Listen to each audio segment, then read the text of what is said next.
ছাত্ৰ-ছাত্ৰীসকল আজি এই ভিডিঅ'টোৰ জৰিয়তে দশমমান শ্ৰেণীৰ ত্ৰিভুজ চেপ্টাৰৰ উপপাদ্য 6.2 আলোচনা কৰা হ'ব আৰু উপপাদ্য 6.2 হ'ল যে এডাল ৰেখাই এটা ত্ৰিভুজক যিকোনো দুটা বাহুক যদি একে অনুপাতত বিভক্ত কৰে তেনেহলে সেই ৰেখাডাল ত্ৰিভুজৰ 3 নম্বৰ যেটো বাহু থাকিব সেই বাহুটোৰ কি হ'ব সমান্তৰাল হ'ব এইখিনি কথা কি কৰিব লাগে প্ৰমাণ কৰিব লাগে তেনেহলে এইবাৰ তোমালোকে কি কৰা প্ৰমাণটো লক্ষ্য কৰা তেনেহলে ইয়াত প্ৰমাণটো কৰিবলৈ হলে কি লাগিব আমাক এটা ত্ৰিভুজৰ দৰকাৰ হ'ব আৰু সেই ত্ৰিভুজটো লৈছে ইয়াত এ বি সি এটা কি লৈছে ত্ৰিভুজ লৈছে আৰু যেটো কোশ্চেনত কৈছে যে এডাল ৰেখাই কি কৰিলে ত্ৰিভুজক দুটা বাহুক কি কৰিলে ছেদ কৰিলে একে অনুপাতত বিভক্ত কৰিলে সেই হিচাপত কি কৰিছে ইয়াত এ বি সি এটা কি লৈছে ত্ৰিভুজ লৈছে আৰু এই এ বি সি ত্ৰিভুজক কি কৰিল এই এ বিৰ কি ডি ৰেখাডালে কি কৰিল এই এ বি আৰু এ সি এই দুটা বাহু কি কৰিলে এই ডি আৰু ই বিন্দুত মানে একে অনুপাতত বিভক্ত কৰিল এইখিনি কথা আমি বৰ্ণনাত লিখিম যে বৰ্ণনা ধৰা হ'ল A B C ত্ৰিভুজৰ D E ৰেখাই এ বি আৰু এ সি বাহুক এনেভাৱে ভাগ কৰিছে যাতে A D by D B equal to A by A C যে ডি ই এই ডি ই ৰেখাডালে কি কৰিলে এই ত্ৰিভুজৰ এ বি আৰু এ সি বাহু দুটাক এনেভাৱে ছেদ কৰিছে বা ভাগ কৰিছে যে যাতে A D by D B equal to কি হৈছে এ ই বাই এ সি এইখিনি কথা আমি কি কৰিম বৰ্ণনাত লিখিম তাৰ পিছত আমাক প্ৰমাণ কৰিবলৈ দিছে কি যে ডি ই সমান্তৰাল বি সি কাৰণ যিডাল ৰেখাই বাহু দুটাক ছেদ কৰিছে সেই ৰেখাডাল এই 3 নম্বৰ যেটো বাহু থাকিব সেই বাহুটোৰ কি হ'ব লাগিব সমান্তৰাল হ'ব লাগিব এইখিনি কথা প্ৰমাণ কৰিব লাগে অৰ্থাৎ প্ৰমাণ কৰিব লাগে ডি ই সমান্তৰাল বি সি এতিয়া প্ৰমাণখিনি লক্ষ্য কৰা একেবাৰে সহজ প্ৰমাণ হয় জাস্ট অলপহে বুজিব লাগে ইয়াত বুজিব লাগে ইমান বস্তু নাই জাস্ট অলপ মনোযোগ দিয়া যে প্ৰমাণ যে ধৰা হ'ল ডি ই বি সিৰ সমান্তৰাল নহয় ইয়াত কি কৰা হৈছে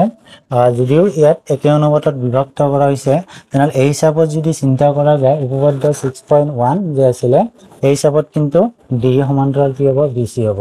গতিকে ইয়াত প্ৰমাণত কি ধৰা হৈছে যে ধৰা হ'ল ডি ই তাৰ সমান্তৰাল নহয় বি সিৰ সমান্তৰাল নহয় যদি ডি ই বি সিৰ সমান্তৰাল নহয় তেন্তে বি সি সমান্তৰাল কি ডি ই ড্যাশ মানে যেহেতু ডি ই সমান্তৰাল বি সি নহয় গতিকে এইবাৰ কি কৰা হৈছে এই বি সিৰ সমান্তৰাল কৈ এই ডি ই ড্যাশ মানে এইখিনি এক্সট্ৰা ভাবে অংকন কৰা হৈছে যে ডি ই ড্যাশ কি কৰা হৈছে বি সিৰ সমান্তৰাল অৰ্থাৎ বি সি সমান্তৰাল মানে ডি ই ড্যাশ এইখিনি কথা কি কৰা হৈছে মানে টনা হৈছে যে তেন্তে বি সি সমান্তৰাল ডি ই ড্যাশ টনা হ'ল ইয়াত তাৰ পিছৰখিনি তোমালোকে লক্ষ্য কৰা গতিকে সমানুপাতিক উপপাদ্য মতে আমি কি লিখিব পাৰি সমানুপাতিক উপপাদ্য মানে যেটো উপপাদ্য ইয়াৰ আগৰ ভিডিঅ'ত তোমালোকক শিকোৱা হ'ল উপপাদ্য 6.1 একক সমানুপাতিক উপপাদ্য বুলি কোৱা হয় তেনেহলে সেই সমানুপাতিক উপপাদ্য হিচাপ মতে কি লিখিব পাৰি যে A D by D B equal to A E dash by E dash C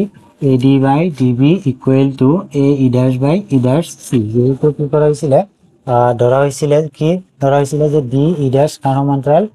B সিৰ সমান্তৰাল ধৰা হৈছিলে গতিকে এই হিচাপত যদি ধৰা হৈছিলে তেনেহলে আমি এইখিনি কথা লিখিব পাৰি যে A D by D B equal to A E dash by E dash C আৰু ইয়াত কি কৰিম ইকুৱেশ্যন নম্বৰ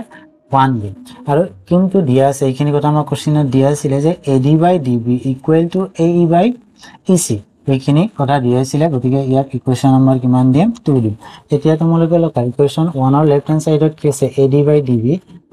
ইকুৱেশ্যন 2 ৰ লেফট হেণ্ড সাইডত কি আছে A D by D B গতিকে লেফট হেণ্ড সাইড দুটা যদি সমান হয় এতিয়া আমি কি ক'ব পাৰিম ৰাইট হেণ্ড সাইড দুটা কি হ'ব সমান হ'ব এটা মানে লিখা হৈছে যে 1 নম্বৰ আৰু 2 নম্বৰ ইমপ্লাইজ 1 আৰু 2 এৰ পৰা লিখিব পাৰি কি ৰাইট হেণ্ড সাইড দুটা কি সমান A E dash by E dash C A E dash by E dash C equal to A E by E C গতিকে ৰাইট হেণ্ড সাইড দুটা কি হ'ল সমান কিয় সমান হ'ল লেফট হেণ্ড সাইড দুটা সমান আছে এইবাৰ তোমালোকে লক্ষ্য কৰা ইয়াত ইকুৱেশ্যন নম্বৰ 3 দিয়া হৈছে তেনেহলে ইয়াৰ পৰা আমি কি ক'ব পাৰি যে ই ড্যাশ সি আৰু ই সি লক্ষ্য কৰিবা কিন্তু ভিতৰত ই ড্যাশ সি এই ই ড্যাশ সি আৰু ই সি এই দুটা কি হ'ল সমান হ'ল ই ড্যাশ সি আৰু ই সি এইখিনি কি হ'ল সমান হ'ল চিত্ৰৰ লগত মিলিছে বা এইখিনি কি হ'ল সমান হ'ল আৰু সেইখিনি কথাই লিখা হৈছে যে সমীকৰণ 3 ৰ পৰা দেখা গ'ল যে E C equal to E dash C আৰু এই ই সি আৰু ই ড্যাশ সি আমি সমান কেতিয়া ক'ব পাৰিম যে কিন্তু